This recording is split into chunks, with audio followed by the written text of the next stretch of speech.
Hola, ¿qué tal? Bienvenidos a Haciéndolo Práctico. Mi nombre es Alejandro Rodríguez. Yo soy Alex Tobar y hoy vamos a tocar un tema muy interesante que es continuación de lo que veníamos platicando en el episodio pasado. En ese capítulo hablamos un poquito de lo que la gente piensa del cristianismo, tanto fuera del cristianismo como dentro del cristianismo.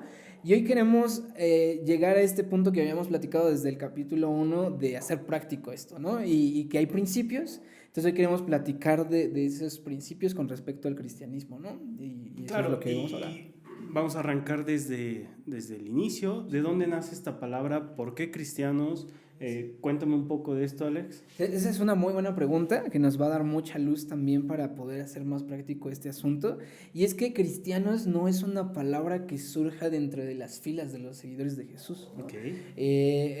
Vamos a leer en la Biblia que se llamaban discípulos, seguidores de Cristo, la iglesia, y de repente en Antioquía llegan el cristianismo a Antioquía, empiezan a vivir tan parecido a Jesús que la gente de afuera, la gente de Antioquía, le empieza a llamar cristianos a los seguidores de Cristo, ¿no? Que es una palabra que quiere decir seguidor de Cristo o Cristo pequeño, y entonces, si lo vemos desde esa perspectiva, y era muy interesante tocarlo, es en cierto modo una etiqueta que se pone desde fuera de la iglesia, ¿no? Y desde ahí queremos partir hoy, ¿no? Claro, porque actualmente esa etiqueta a nosotros mismos nos la hemos puesto. Sí. Ya es la misma iglesia quien se autodenomina cristianos. Sí. Y yo creo que todo esto a raíz de que hemos estado perdiendo la esencia de lo que realmente es, ¿no? Me comentabas un poco de los principios Sí. en los que vivía la iglesia, y por lo cual la iglesia, la sociedad en general los llamaba cristianos. Sí. Cuéntame un poco de ello. Sí, pues en general vivían de una manera piadosa como vivió Jesús, haciendo el bien, buscando el bien de otros, se despojaban de ellos mismos para hacer bien a la sociedad, hablaban por supuesto de sus creencias sin imponerlas, sino que su ejemplo mismo hacía que la gente le llamara la atención, y como tenían presente de una manera muy clara la vida de Jesús de Nazaret, dijeron, estos se parecen a Cristo y por lo tanto pues les vamos a llamar seguidores de Cristo o Cristos en pequeño incluso, ¿no? Que es el término. Y hoy en día creo que hemos llegado como a la otra parte, ¿no? Apropiar, como tú decías, la etiqueta nosotros mismos. Y cuando estamos hablando de una etiqueta, es una etiqueta que en cierto modo se puede quitar o poner, ¿no? Nos la podemos poner porque vamos a la iglesia, entonces somos cristianos, ¿no? Escuchamos música cristiana, entonces somos cristianos. Claro, y que apropiemos más la etiqueta que en sí los principios, lo que Jesús enseñó y en quien realmente nuestra vida tiene que estar fundamentada. Claro. Entonces, creo que ese ha sido uno de los conflictos principales.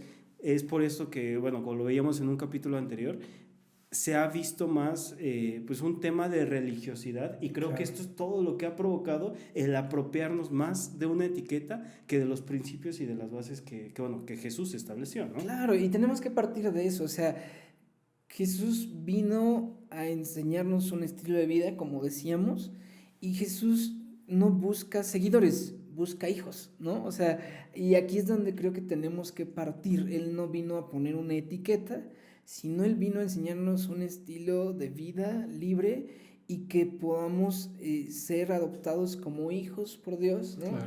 Y en eso es donde se fundamenta nuestra identidad, ¿no? El problema es que la identidad, al verlo como una etiqueta, se fundamenta en nuestra actividad, se fundamenta en lo que está a nuestro alrededor, se fundamenta en los tecnicismos que usamos, porque ya iremos platicando, hay muchos tecnicismos que como cristianos a veces ni nos damos cuenta que los usamos, pero cuando tú recuerdas que más allá de cristiano eres un hijo de Dios, tu identidad tiene otro sentido, es otra onda, es realmente algo muy poderoso el decir, no soy un cristiano por las actividades que hago, por lo que está a mi alrededor, soy un hijo de Dios porque soy salvo en Él, ¿no? Claro, y que al final, como tú lo comentas, las actividades, el asistir a una iglesia, los tecnicismos que podemos usar, los apropiamos de la etiqueta misma, claro, y no de realmente de una vida no da realmente como nuestra esencia real. Sí. Y es por eso que vuelvo a lo mismo, en el tema anterior se tocaba mucho que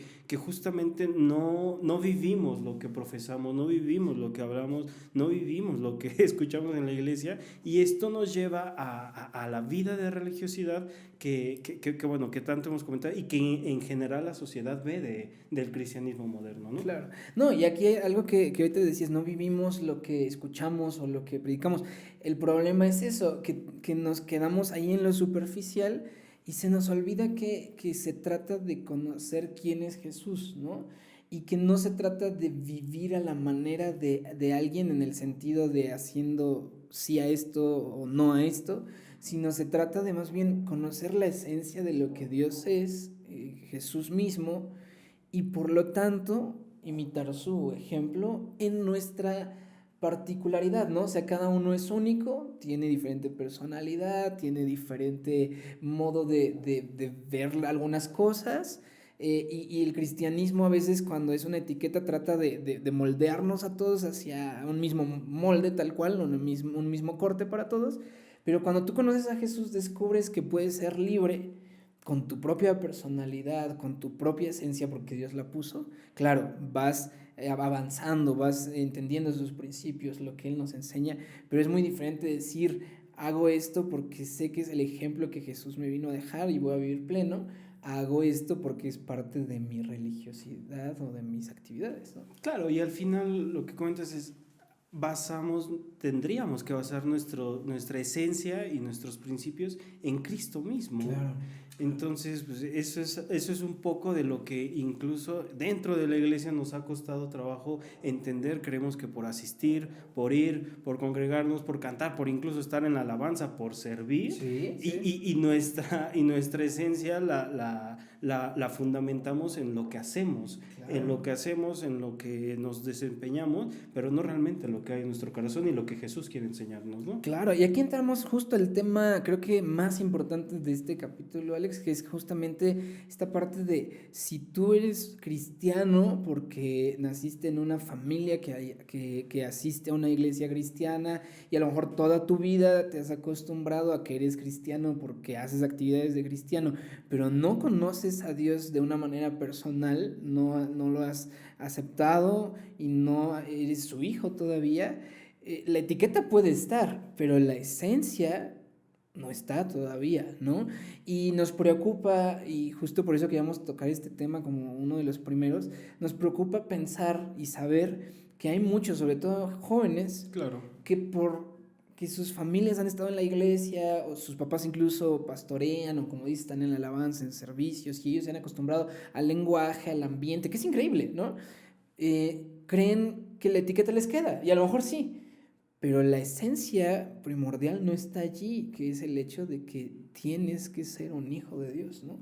De eso se trata la salvación, y es justo un poquito, queríamos platicarles, Alex, de qué necesitas entonces para ser, no un cristiano, porque cristiano hoy por hoy puede ser por etiqueta, que es lo que estamos ahorita hablando, pero para ser un hijo de Dios, entonces, ¿qué necesitamos? Digo, es muy simple, ¿no? Pero a veces no es tan simple que se nos olvida. Sí, sí. ¿Qué necesitamos para realmente ser un hijo de Dios? Creo que lo principalmente y a lo que Jesús vino fue a regresar nuestro corazón a Dios y nuestra esencia a Él, y ver en nuestra condición de pecado, reconocer nuestra condición de pecado y ver la necesidad que tenemos de eso, de arrepentirnos y de salvación, ¿no? Claro. Ahora la gente, y a muchos jóvenes que a lo mejor nos están viendo, dicen, bueno, yo no soy tan malo, ¿de qué tengo que arrepentirme? ¿A qué nos referimos con esta condición de pecado? ¿A qué nos referimos con esta condición de pecado? ¿Qué pregunta? Es muy interesante, sí, ¿no? Y sí. Es una pregunta que tiene que ver con esta cuestión de ser un hijo de Dios. Y es eso, ¿no? A veces entendemos como que el pecado como esta parte de acciones, ¿no? Si mientes es un pecadito, si robas ya es un pecado más fuerte, claro, si matas ya es un pecadote, ¿no? Pero con condición tenemos de recordar que desde que Adán pecó, todos nacemos con una naturaleza pecaminosa que nos tiene separados de Dios, ¿estamos de acuerdo? Y que por lo tanto necesita ser restaurada para estar en una comunión con Dios, ¿no? Entonces, el arrepentimiento sería tal vez ese primer punto, ¿no? El reconocer pues que no es si mis acciones son tan malas o no, sino que mi naturaleza está alejada de Dios. Sí, sí es eso lo que Claro, queremos transmitir. como dices, reconocer nuestra condición de pecado, no por lo que hagamos, no porque digamos, no, bueno, yo no me voy a fiestas, yo no tomo, yo no me alcoholizo, yo voy a la iglesia, yo sirvo. Claro, pero seguimos teniendo una condición de pecado y necesitamos reconocerla, porque cuando no la reconocemos, no podemos ser capaces de llegar al siguiente punto, que es el arrepentimiento. Claro, exactamente. Y una vez que te arrepientes, ¿hay algo más? ¿Algún rito? ¿Algo no? ¿Verdad? No, creo que va a ser muy interesante porque este tema va a ir de la mano con el siguiente. Sí. No hay fórmulas para reconocer tu condición de pecado, no hay algo que te diga, bueno, a partir de que tú hagas esto, esto y esto y esto y sigas estos pasos, pues bueno, ya vas a ser salvo. Lo primordial es reconocer tu condición de pecado, arrepentirte y empezar a conocer a Dios. Sí, ¿no? Aceptarlo como Señor de nuestras vidas, ¿no? De aceptar que necesitamos su salvación. Y de ahí empieza una vida nueva, ¿cierto? Claro, que lo principal es relacionarnos. Exacto. A eso vino Jesús, a restablecer la relación con el Padre.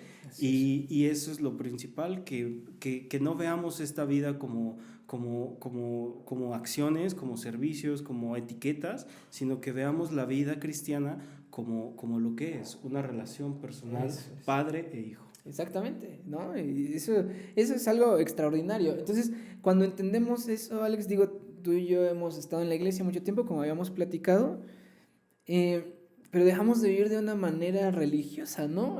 Somos libres realmente, vamos descubriendo en esa relación con nuestro Padre, con Dios, vamos descubriendo quiénes somos. Tu identidad. ¿No? Y eso está increíble, ¿no? Está porque increíble. Dios no viene a quitarnos esa identidad, sino más bien a dárnosla y a utilizarla para su gloria primeramente y además pues para que podamos disfrutar nuestra vida. Eso es lo que Dios quiere. Claro. Sí. Ahora, y esto digo, creo que lo vamos a tratar un poquito más en el próximo episodio, pero cuando conocemos esta verdad, lo primero que queremos es que otros la sepan también, claro, ¿no? Pero a veces hay métodos que a veces sí, no son los más efectivos, a lo que me refería, ¿no? Todo lo queremos estructuralizar y llevarlo por métodos y todo, y claro, bueno, no los hay. Pero vamos a ir más a fondo en el siguiente capítulo, cómo lo hemos transmitido, cómo lo queremos transmitir. Y bueno, no sé, ¿algo más que quieras agregar, Alex? Pues solo resumir entonces que el cristianismo de hoy a veces se centra más en la etiqueta que en la identidad de hijos. Recordarte, si tú eres un cristiano de etiqueta, tienes que asegurarte de ser un hijo de Dios realmente, reconocer tu condición, ¿no? Arrepentirte y permitir que el Señor, que Jesús sea el Señor de tu vida. Y pues bueno, sí, compartir con otros y todo, pero bueno, eso lo veremos ya en el próximo capítulo. Así es que pues no dejen de darle like, no dejen de suscribirse, de compartirlo con amigos que a lo mejor crean que les pueda ayudar estos temas que estamos platicando. Claro, y si tienen una pregunta, algo que bueno, que vieron en el video que tengan curiosidad, pueden escribirnos, claro, pueden comentarnos y nosotros, bueno, ahí vamos a estar para resolver cualquier duda. Así es. Estamos en todas nuestras redes sociales, síganos en Facebook, Instagram, en nuestro canal de YouTube. Ahí es donde vamos a poder estar interactuando con ustedes de una mejor forma. Si tienen dudas o preguntas, ahí estamos disponibles para servirles. Así es, pues esto es Haciéndolo Práctico. Nos vemos en el próximo capítulo.